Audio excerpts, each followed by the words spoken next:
तस्बीह को मुनाजात हो तिलावत हो तराबी तिलावत हो तराबी मशगूल इबादत शकल मोमिन मुसलमान मशगूल इबादत शकल मोमिन मुसलमान अल्हम्दुलिल्लाहि रब्बिल आलमीन वस्सलातु वस्सलामु अला सय्यिदिल अंबियाइ वल मुरसलीन अम्मा बाद फअऊदु बिल्लाहि मिनश शैतानिर रजीम बिस्मिल्लाहिर रहमानिर रहीम अस्सलातु वस्सलामु अलैका या रसूलल्लाह अस्सलातु वस्सलामु अलैका या हबीबल्लाह अस्सलातु वस्सलामु अलैका या नबियल्लाह व अला आलिका व अस्हाबिका या नूरल्लाह। মাদানী চ্যানেলের দর্শকবৃন্দ, আলহামদুলিল্লাহ আজ্জা ওয়াজাল প্রতিদিনের নেই আজকে উপস্থিত হয়েছি মাহে রমজানুল মুবারকের বিশেষ প্রোগ্রাম দরসে তারাবি নিয়ে। আলহামদুলিল্লাহ এই অনুষ্ঠানে আমরা ধারাবাহিকতার সাথে 14 নম্বর পারা পর্যন্ত আমরা তেলাওয়াত এবং খুলাসা শ্রবণ করার সৌভাগ্য হয়েছে। আজকে ইনশাআল্লাহ আজ্জা ওয়াজাল আমরা 15তম পারার ইনশাআল্লাহ কিছু খুলাসা তরজমা ইনশাআল্লাহ আমরা শ্রবণ করার চেষ্টা করব। সল্লু আলাল হাবিব সাল্লাল্লাহু তাআলা আলা মুহাম্মদ সাল্লাল্লাহু তাআলা আলাইহি ওয়াসাল্লাম। প্রিয় মাদানী চ্যানেলের দর্শকবৃন্দ, দুরূদ শরীফের অগণিত বরকত এবং ফজিলত রয়েছে। প্রিয় নবী সাল্লাল্লাহু তাআলা আলাইহি ওয়াসাল্লাম ইরশাদ করেছেন, যে ব্যক্তি দৈনিক আমার উপর 1000 বার দুরূদ শরীফ পাঠ করবে সে ততক্ষণ পর্যন্ত মৃত্যুবরণ করবে না যতক্ষণ না সে জান্নাতে তার স্থান দেখে না নিবে। সুবহানাল্লাহ। সাল্লু আলাল হাবিব সাল্লাল্লাহু তাআলা আলা মুহাম্মদ সাল্লাল্লাহু তাআলা আলাইহি ওয়াসাল্লাম সালাতু ওয়া সালামান আলাইকা ইয়া রাসূলুল্লাহ। আজকে আমরা 15তম পারা ইনশাআল্লাহ কিছু তরজমা এবং সারাংশ আলোচনা করব। জি হ্যাঁ, 15তম পারা হচ্ছে এমন একটি পারা যেখানে আলহামদুলিল্লাহ আজ্জা ওয়াজাল আল্লাহ পাকের প্রিয় হাবিব হুজুর সাল্লাল্লাহু তাআলা আলাইহি ওয়াসাল্লামকে এমন একটি মুআজিজা দিয়েছেন যে মুআজিজা এর আগে বা ভবিষ্যতে এমন কুরবত, এমন মুআজিজা, এমন আল্লাহ তাআলার নিয়ামত এটি অন্য কাউকে দান করেন। জি আলহামদুলিল্লাহ। আর এটি হচ্ছে মেরাজ। জি হ্যাঁ, আর এই মেরাজে আল্লাহ রসুল সাল্লাল্লাহু তাআলা আলাইহি ওয়াসাল্লাম কিভাবে, কতটুকু, কখন সফর করেছেন এটির আলোচনা আল্লাহ তাআলা সূরা বনী ইসরাঈলের মধ্যে আল্লাহ তাআলা আলোচনা করেছে। সূরা বনী ইসরাঈলের বিভিন্ন নাম রয়েছে, যেমন বনী ইসরাঈলকে আবার কখনো ইসরাও বলা হয়, আবার কখনো সুবহান এর নাম রয়েছে, কিন্তু প্রসিদ্ধ যে নাম তা হচ্ছে সূরা বনী ইসরাঈল। আর এই সূরা বনী ইসরাঈলের যদি আমরা দেখি ইসরা, ইসরা এর শব্দের অর্থ যদি আমরা দেখি রাতের কিছু অংশে সফর করা বা কোথাও যাওয়াকে বলা হয় ইসরা। আর যেহেতু আল্লাহ তাআলা আল্লাহ রসুল সাল্লাল্লাহু আলাইহি সাল্লামকে রাতের সামান্য অংশে আল্লাহর হাবিব সাল্লাল্লাহু আলাইহি সাল্লামকে মেরাজে নিয়ে গিয়েছেন, ওই দিক থেকে মিল রেখে বলা হয়েছে এর নাম হচ্ছে ইসরা। আরেকটি হচ্ছে সুবহান। সুবহান এই জন্য বলা হয় মেরাজের আলোচনা করার পূর্বেই আল্লাহ তাআলা সুবহান শব্দটা নিয়ে এসেছে। কারণ আমরা যদি সাধারণ জ্ঞানে বা আমরা মানুষত্বের জ্ঞান দিয়ে যদি আমরা এটিকে বিবেচনা করি যে রাত্রের শুধুমাত্র কিছু অংশে দুনিয়া থেকে, মসজিদে আকসা থেকে আল্লাহ রসুল সাল্লাল্লাহু তাআলা আলাইহি সাল্লামকে সিদরাতুল মুনতাহা পর্যন্ত সফর করানোটা আমরা আমাদের মানুষত্বের সাধারণ জ্ঞান দিয়ে যদি আমরা এটি বিবেচনা করি তাহলে দেখা যাবে এটি আমাদের মাথায় বা আমাদের ব্রেনে কাজ করবে না। আর এটাই আল্লাহ তাআলা বললেন সুবহান, যে মহান আল্লাহ পাক রব্বুল আলামিন তোমরা যেই বিবেচনা বা তোমরা আকল দিয়ে যে বিবেচনা করবে এই সমস্ত কিছু থেকে আল্লাহ পাক রব্বুল আলামিন হচ্ছে পবিত্র। অর্থাৎ আল্লাহর শানই হচ্ছে এটা, যে আমাদের আকলের মধ্যে এটা বুঝে আসবে না। আর এদিক থেকে নাম যদি দেখি এই অনুসারে সুবহান এর দিকে অনুসরণ করতে গিয়ে সূরা বনি ইসরাইলকে সুবহানও বলা হয়। আর আমরা যেটা জানি সবচেয়ে প্রসিদ্ধ যেটি, এটা হচ্ছে বনি ইসরাইল। আর ইসরাইল যেটা আছে এটার শব্দ অর্থ হচ্ছে আল্লাহ পাকের বান্দা। আর এটি হচ্ছে হযরত ইয়াকুব আলাইহিস সালাতু ওয়াস সালামের লকব। আর সেই জন্যই ইয়াকুব আলাইহিস সালাতু ওয়াস সালামের আওলাদগণ যারা আছে তাদেরকে বনি ইসরাইল বলা হয়ে থাকে। এই সূরার মধ্যে বনি ইসরাইলের সম্মানের কথা, অসম্মানের কথা, তাদের সামনে অগ্রসরের কথা, তাদের ধ্বংসের কথা, তাদের সাফল্যের কথা, তারা দুনিয়াতে আল্লাহ তাআলার নারাজ করে, আল্লাহ তাআলার নারাজি কাজ করে তারা আযাবে লিপ্ত হয়েছেন, তারা আযাবে গ্রেপ্তার হয়েছেন, এই সমস্ত আলোচনা আল্লাহ পাক রব্বুল আলামিন এই সূরা বনি ইসরাইলের মধ্যে আলোচনা করেছেন। আর সেই জন্য এটাকে বলা হয় বনি ইসরাইল। প্রিয় দর্শকবৃন্দ, মেরাজ শরীফের মধ্যে যদি আমরা দেখি অসংখ্য অগণিত হাদিসে মুবারাকা রয়েছে যেখানে মেরাজের আলোচনা করা হয়েছে। আর এর একটি মুখতাসার ছোট্ট সারে বয়ান আল্লাহ তাআলা এই সূরার শুরুতেই 15 পারার শুরুতেই বয়ান করেছেন। সুবহানাল্লাযী আসরা বিআবদিহি লাইলাম মিনাল মসজিদিল হারামি ইলাল মসজিদিল আকসা। অর্থাৎ মেরাজের রাতে হযরত জিবরাইল আলাইহিস সালাতু ওয়াস সালাম আল্লাহ রাসূল সাল্লাল্লাহু তাআলা আলাইহি সাল্লামকে এর সিনা মুবারক থেকে বক্ষ বিদিত করে আল্লাহ রাসূল সাল্লাল্লাহু তাআলা আলাইহি সাল্লামের সিনা মুবারককে জমজম শরীফের পানি দ্বারা ধৌত করে বাইতুল মুকাদ্দাসে তামাম আম্বিয়া কিরাম আলাইহিস সালাতু ওয়াস সালামের ইমামতির সাথে মহান আল্লাহ পাক রব্বুল আলামিন আমার নবীকে এমন শারাফাত দিয়েছেন, বুরাক আল্লাহ রাসূল সাল্লাল্লাহু তাআলা আলাইহি সাল্লামের সফরের সাওয়ারি হয়েছেন এবং আল্লাহ রাসূল সাল্লাল্লাহু তাআলা আলাইহি সাল্লামকে যিনি স্বাগতম জানিয়েছেন, প্রত্যেক জায়গাতে আল্লাহ রাসূল সাল্লাল্লাহু তাআলা আলাইহি সাল্লামকে নিয়ে গিয়েছেন জিবরাইল আলাইহিস সালাতু ওয়াস সালাম।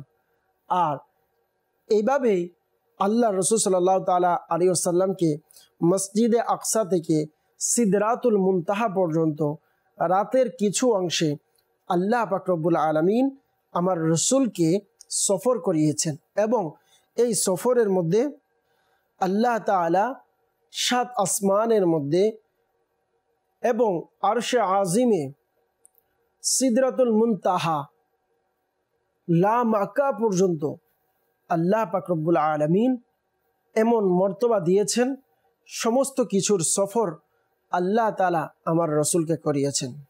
আল্লাহ তাআলা আমার রসুলকে ওই মর্তবা দিয়েছেন যা কাউকে কখনো আল্লাহ তাআলা প্রদান করেননি এবং ভবিষ্যতে সে কেউ কখনো আমার রসুলের এই মর্তবা পর্যন্ত পৌঁছতে পারবে না।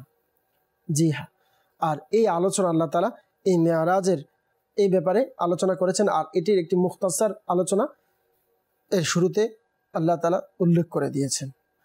দ্বিতীয়ত যদি আমরা আরেকটু সামনের দিকে যাই, বনি ইসরাইল, আমরা জানি বনি ইসরাইলকে আল্লাহ তাআলা দুটি গায়েবের খবর দিয়েছিলেন। একটি হচ্ছে যে তারা প্রথমত দুনিয়াতে ঝগড়া ফাসাদ তাদের সৃষ্টি হবে, দ্বিতীয়ত আবারও তাদের মাঝে ঝগড়া ফাসাদ সৃষ্টি হবে। এই দুটি ফাসাদের কথা আল্লাহ তাআলা প্রথমেই ফাসাদ করার পূর্বে আল্লাহ পাক রব্বুল আলামিন গায়েবের খবর দিয়েছেন। ওয়াকাদাইনা ইলা বানি ইসরাঈলা ফিল কিতাবি লা তুফসিদুন্না ফিল আরদি মাররাতাইনি ওয়া লা তা'লুন্না উলুওয়ান কাবীরা। আল্লাহ পাক রব্বুল আলামিন দুইবার বলেছেন যে তারা জমিনের মধ্যে ফাসাদ করবে, ঝগড়া করবে। আর বনি ইসরাইলের ঠিক একটি সময় আসলো তারা ফাসাদ করলেন, ঝগড়া করলেন, তারা একে অপরকে জুলুম করেছেন, অত্যাচার করেছেন। আর আল্লাহ তাআলা তাদেরকে একে অপরের উপর জিল্লাত করেছেন, একে অপরের উপর তাদেরকে শর্মিন্দা করেছেন। আল্লাহ তাআলা তাদের অসম্মানী করেছেন দুনিয়াতে।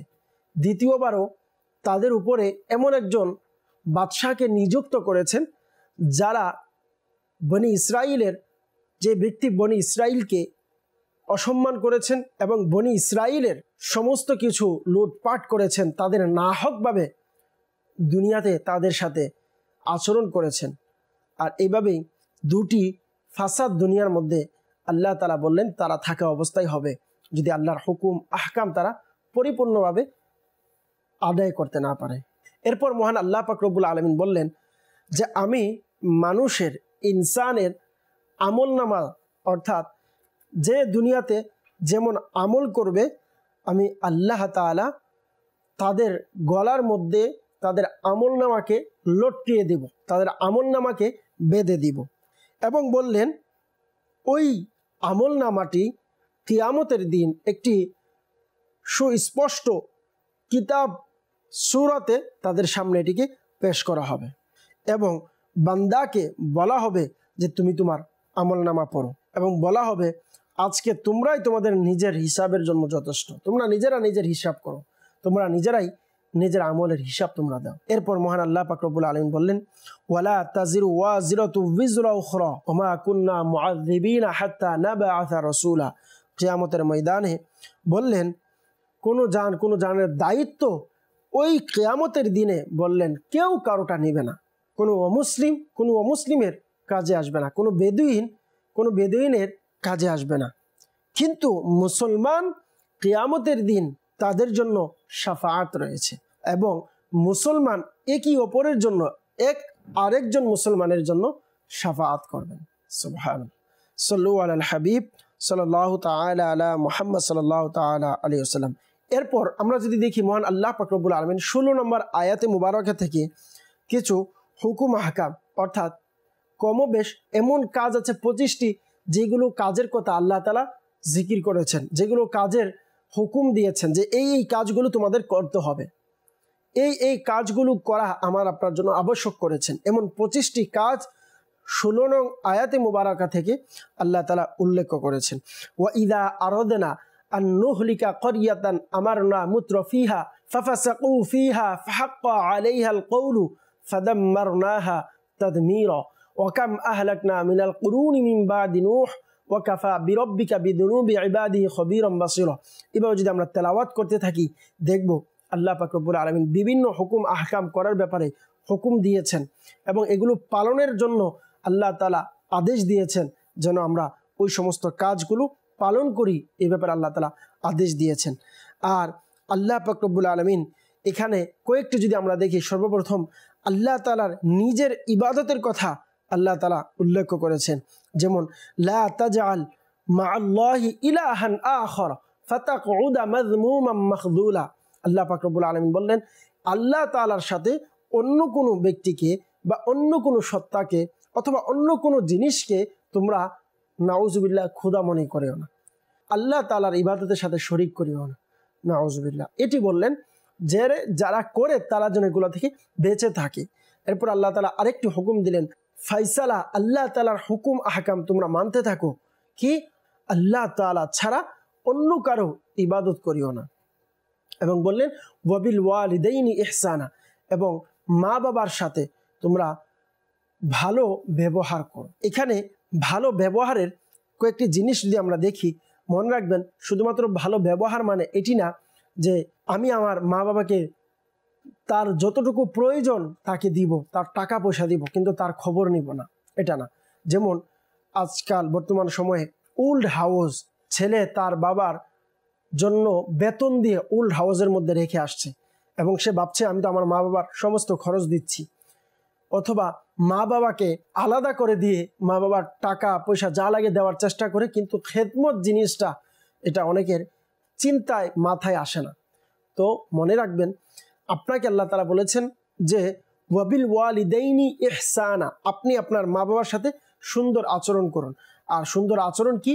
এমনভাবে আপনাকে ব্যবহার করতে হবে, মা বাবার সাথে এমনভাবে আপনাকে চলাফেরা করতে হবে যেটার মাধ্যমে মা বাবার মন ক্ষুণ্ণ হবে না, মা বাবার মনে কষ্ট পাবে না। এবং আল্লাহ পাক রব্বুল আলামিন এই কথাগুলোকে আরো দৃঢ়তার সাথে বোঝানোর জন্য, মা বাবার খেদমতকে যেন আরো দৃঢ়তার সাথে হয়, এই জন্য আল্লাহ পাক রব্বুল আলামিন বললেন ইম্মা ইয়াবলুগান্না ইনদাকাল কিবারা আহাদুহুমা আও কিলাহুমা ফালা তাকুল লাহুমা উফফি ওয়ালা তানহারহুমা ওয়াকুল লাহুমা কাওলান কারীমা। আল্লাহু আকবার। এখানে কয়েকটাই আদেশ দিলেন যে তারা যখন তাদের বৃদ্ধা বয়সে চলে যাবে, তাদের বৃদ্ধর সময় চলে আসবে, যেভাবে আমাকে আপনাকে লালন পালন করার ক্ষেত্রে কখনো অসুস্থতা হওয়া অথবা আমি আমার মা বাবাকে কোনো কিছু দিতে পারি নাই, দেওয়ার সক্ষম ছিলাম না, এরপরও আমাদের মা বাবা আমাদেরকে যেভাবে আমাদের বিপদের সময়ে আমাদের মা বাবা আমাদের খেদমত করেছে, আমাদের মা বাবা আমাদেরকে ভালোবেসেছেন, আমাদের মা বাবা আমাদেরকে আঁকড়িয়ে রেখেছেন, বললেন ঠিক ততটুকু মা বাবার যে খারাপ সময়টি আসবে বৃদ্ধাকালে আমরা এবং আপনি যেন মা বাবার সঙ্গ দেয়, আপনি যেন মা বাবার সাথে ওইভাবে ব্যবহার করি। এবং বলেন উফিউ, আপনার কথার মাধ্যমে যেন উফ শব্দটিও মা বাবার মুখ থেকে বের না হয়। ওয়াকুল্লাহুমা কাউলান কারিমা, এবং তাদের সাথে ইজ্জত এবং সম্মানের সাথে কথাবার্তা যেন আমরা বলি। এবং বললেন ওয়াখফিদ লাহুমা জানাহাযুল্লি মিনার রাহমাতি ওয়াকুর রব্বির হামহুমা কামা রব্বায়ানি সগীরা।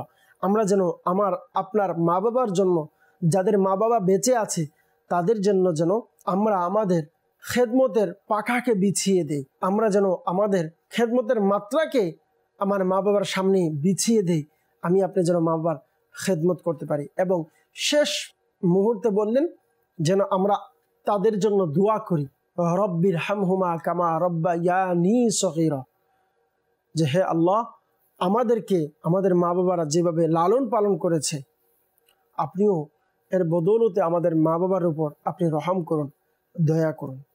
জি হ্যাঁ, আমাদেরকে এই জিনিসগুলো খেয়াল রাখতে হবে। আর দ্বিতীয়ত একটি কথা মনে রাখবেন, সর্বশেষ যখন দুয়ার কথা বলেছে এখানে, এটার মানে হচ্ছে আমাকে আপনাকে এটা বোঝাতে চাচ্ছে যে দুনিয়ার সবচেয়ে ভালো থেকে ভালো উত্তম ব্যবহার যদি আমি করি এবং খেদমতের মধ্যে আমি যত বেশি লেভেলের খেদমত আমি করি না কেন, বললেন যে আমার মা বাবার হক আদায় হবে না।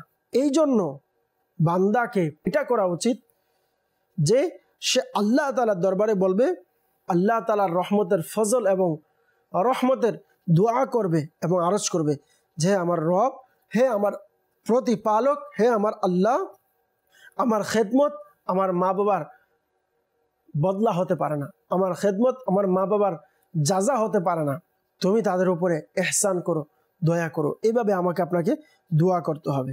প্রিয় দর্শকবৃন্দ, এরপর মহান আল্লাহ পাক রব্বুল আলামিন বললেন যে তোমরা কাউকে নাহকভাবে কোনো সন্তানকে বা কাউকে তোমরা হত্যা করিও না। আল্লাহ তাআলা বললেন ওয়ালা তাকরাবু মাল আল ইয়াতিম, এবং তোমরা ইয়তিমের সম্পদকে আহার করিও না, ইয়তিমের সম্পদকে তোমরা বক্ষণ করিও না। মহান আল্লাহ পাক রব্বুল আলামিন এইভাবে আলোচনা করার পর বললেন যে আল্লাহ পাক রব্বুল আলামিনের তাসবিহ সমস্ত কিছু আসমান এবং জমিনের মধ্যে যা কিছু আছে সমস্ত কিছু আল্লাহ পাক রব্বুল আলামিনের তাসবিহ আদায় করে, কিন্তু তোমরা আল্লাহ তাআলার তাসবিহ আদায় করো না। এই কথা আল্লাহ তাআলা আলোচনা করেছেন। এরপর মহান আল্লাহ পাক রব্বুল আলামিন আয়াত নম্বর ৭৮-এর মধ্যে ইরশাদ করলেন যে নামাজ কায়েম যেন রাখি এবং সূর্য উদিত হওয়া থেকে নিয়ে রাতের অন্ধকার পর্যন্ত আমরা যেন নামাজকে কায়েম রাখি। এই আয়াতের মধ্যে আল্লাহ পাক রব্বুল আলামিন বললেন তোমরা নামাজকে কায়েম রাখো কখন? যখন সূর্য মাইল হবে তখন থেকে নিয়ে সূর্য উদিত হওয়ার পর অন্ধকার পর্যন্ত তোমরা নামাজকে কায়েম রাখো। এখানের মধ্যে 4টি নামাজের কথা আল্লাহ তাআলা তুলে ধরেছেন, জোহর, আসর, মাগরিব, ইশা। এই 4টি নামাজ সূর্য যখন থেকে মাইল হয় তখন থেকে নিয়ে রাত পর্যন্ত 4টি নামাজ চলে আসলেন। এবং আল্লাহ তাআলা ইরশাদ করলেন যে সকালবেলা তোমরা কুরআনুল কারীমের তেলাওয়াতকে কায়েম রাখো, এবং বললেন নামাজের ফজরকেও তোমরা নিজের কায়েম রাখো। অর্থাৎ বললেন যে কুরআন এর পাকের তেলাওয়াত এবং তাহাজ্জুদের তারগিব আল্লাহ তাআলা দিয়েছেন। কোরআনে পাকের তেলাওয়াত যেন করি, তাহাজ্জুদ যেন আদায় করি, সঠিক সময়ে ফজরের নামাজ তাও যেন আদায় করি। সল্লু আলাল হাবিব সাল্লাল্লাহু তাআলা আলা মুহাম্মদ সাল্লাল্লাহু তাআলা আলাইহি ওয়াসাল্লাম। এরপর মহান আল্লাহ পাক রব্বুল আলামিন মাকামে মাহমুদের জিকির করেছেন, অর্থাৎ বললেন যে আল্লাহ পাক রব্বুল আলামিন আল্লাহ রাসূল সাল্লাল্লাহু তাআলা আলাইহি ওয়াসাল্লামকে মাকামে মাহমুদের সুসংবাদ শুনিয়েছেন। কিসের জন্য? কারণ আল্লাহ তাআলা আল্লাহ রাসূল সাল্লাল্লাহু তাআলা আলাইহি ওয়াসাল্লামকে তাহাজ্জুদ আবশ্যক করেছেন, আর সেই জন্য আল্লাহ তাআলা বললেন ওয়া মিনাল লাইলি ফাতাহাজ্জাদ বিহি নাফিলাতাল লাক। আর এই আবশ্যকীয়তার কারণে আল্লাহ রাসূল সাল্লাল্লাহু তাআলা আলাইহি সাল্লাম তাহাজ্জুদ নিয়মিত আদায় করতেন। আর মহান আল্লাহ পাক রব্বুল আলামিন আল্লাহর রাসূলকে বললেন যে আসা আইয়াবআসাকা রব্বুকা মাকামান মাহমুদা, আপনাকে মাকামে মাহমুদের সুসংবাদ, আল্লাহ রাসূলকে আল্লাহ তাআলা মাকামে মাহমুদের সুসংবাদ শুনিয়েছেন এই আয়াতের মধ্যে। এরপর মহান আল্লাহ পাক রব্বুল আলামিন ইরশাদ করলেন, যখন হক আসবে বাতিল অটোমেটিকলি দূর হয়ে যাবে। ওয়াকুল জা আল হক ওয়া জাহাকাল বাতিল, হক আসার সাথে সাথে বাতিল এটি দূর হয়ে যাবে। এবং বললেন ওয়ানুনাজ্জিলু মিনাল কুরআন মা হুয়া শিফাউ ওয়া রাহমাতুল লিল মুমিনিন, কুরআনুল কারীমকে আল্লাহ তাআলা মুমিনের জন্য শিফা বানিয়ে দিয়েছেন। এরপর মহান আল্লাহ পাক রব্বুল আলামিন হযরত মূসা আলাইহিস সালাতু ওয়াস সালাম এবং ফিরআউনের সাথে যে মুকালামা হয়েছে এই আলোচনাকে আল্লাহ পাক রব্বুল আলামিন জিকির করেছেন এবং বললেন যে আল্লাহ তাআলা মুখতাসার বিভিন্ন যে নিশানি দান করেছেন, এর মধ্যে কিছু নিশানি, কিছু নিদর্শন আল্লাহ পাক রব্বুল আলামিন আয়াতের মধ্যে তুলে ধরেছেন। এরপর মহান আল্লাহ পাক রব্বুল আলামিন কিছু মুশরিক যারা আছে তাদের বিভিন্ন ইতিরাজ, তাদের বিভিন্ন আপত্তির উত্তর এর জবাব আল্লাহ পাক রব্বুল আলামিন দিয়েছেন। একবার হুজুর সাল্লাল্লাহু তাআলা আলাইহি ওয়াসাল্লাম তাওয়িল অনেক লম্বা সেজদা করেছিলেন এবং আল্লাহ পাক রব্বুল আলামিনকে আল্লাহ এবং রহমান এভাবে আল্লাহ তাআলাকে ডেকেছিলেন। যখন আল্লাহ এবং রহমান বলে ডেকেছিলেন তখন আবু জাহেল সে শুনেছিলেন যে আল্লাহ তাআলাকে রহমান বলে ডাকছে, আল্লাহ বলে ডাকছে। তখন আল্লাহ পাক রব্বুল আলামিন এর উত্তরে গিয়ে আল্লাহ পাক রব্বুল আলামিন বললেন যে তোমরা যারা মনে করছো আল্লাহ এবং রহমান আলাদা আলাদা, এবং আবু জাহেল মানুষের কাছে সে বুঝাতে লাগলেন যে মুহাম্মদ সাল্লাল্লাহু আলাইহি সাল্লাম সে আমাদেরকে হুকুম দেয়, আমাদেরকে আদেশ দেয়, আমাদেরকে বোঝায় আমরা যেন এক আল্লাহর ইবাদত করি, আমরা যেন এক আল্লাহকে মানি। অথচ মুহাম্মদ সাল্লাল্লাহু আলাইহি ওয়াসাল্লাম তিনি নিজে আল্লাহ এর পরিবর্তে রহমান রহিম বিভিন্ন নামে ডাকছে, বিভিন্নভাবে সে ইবাদত করছে। তখন আল্লাহ পাক রব্বুল আলামিন তাদের উত্তর দিতে গিয়ে বললেন যে আল্লাহ এবং রহমান নামের যে অর্থ রয়েছে তা একই, এবং রহমান বলেন, রহিম বলেন, সত্তার বলেন, গফফার বলেন, এভাবে 99টি নাম, আরও অধিক নাম আল্লাহ তাআলার মশহুর রয়েছে। সমস্ত কিছুর নামের মূল উদ্দেশ্য, মূল যিনি তিনি হচ্ছে আল্লাহ তাআলা, আর সমস্ত কিছুর দ্বারা উদ্দেশ্য বুঝাচ্ছে আমার আল্লাহ তাআলাকে। এটা আল্লাহ তাআলা উত্তর দিয়েছেন এবং আল্লাহ তাআলা এই ব্যাপারে এই অবস্থাতেই কোরআনের কারীমের আয়াত নাজিল করেছেন যে আল্লাহ বলেন বা রহমান বলেন এই সমস্ত কিছুর অর্থ একটাই বোঝায়, আর সেটা হচ্ছে আল্লাহ। সুবহানাল্লাহ। সাল্লু আলাল হাবিব সাল্লাল্লাহু তাআলা আলা মুহাম্মদ সাল্লাল্লাহু তাআলা আলাইহি ওয়াসাল্লাম। প্রিয় মাদানী চ্যানেলের দর্শকবৃন্দ, এরপর আল্লাহ তাআলা সূরাতুল কাহফ, খুবই মজাদার একটি সূরা যা 16তম পারা এবং 15তম পারা মিলিয়ে রয়েছে। তো আলহামদুলিল্লাহ খুবই সুন্দর একটি ঘটনা। কিন্তু আমাদের আজকের যেহেতু অনুষ্ঠান প্রায় শেষের পর্যায়ে, ইনশাআল্লাহ আজ্জা ওয়া জাল কালকে আমরা 16তম পারার মধ্যে 15তম পারা যে ঘটনাটা রয়ে গিয়েছে সূরা কাহফ, এই ঘটনাকে আমরা সুন্দরভাবে ইনশাআল্লাহ বিস্তারিত ইনশাআল্লাহ আজ্জা ওয়া জাল আমরা আলোচনা করব। আজকে যেহেতু আমাদের সময় শেষ, বলবো ইনশাআল্লাহ আজ্জা ওয়া জাল আগামী অনুষ্ঠানে আমরা ইনশাআল্লাহ পরিপূর্ণভাবে এটি নিয়ে আলোচনা করব, এই ঘটনা নিয়ে আলোচনা করব। এ পর্যন্ত সকলে ভালো থাকুন, সুস্থ থাকুন, সকলেই মাদানী চ্যানেল দেখতে থাকুন। সাল্লু আলাল হাবিব সাল্লাল্লাহু তাআলা আলা মুহাম্মদ সাল্লাল্লাহু তাআলা আলাইহি ওয়াসাল্লাম। तस्बीह को मुनाजात हो, तिलावत हो तराबी, तिलावत हो तराबी, मशगूल इबादत शकल मोमिन मुसलमान, मशगूल इबादत शकल मोमिन मुसलमान।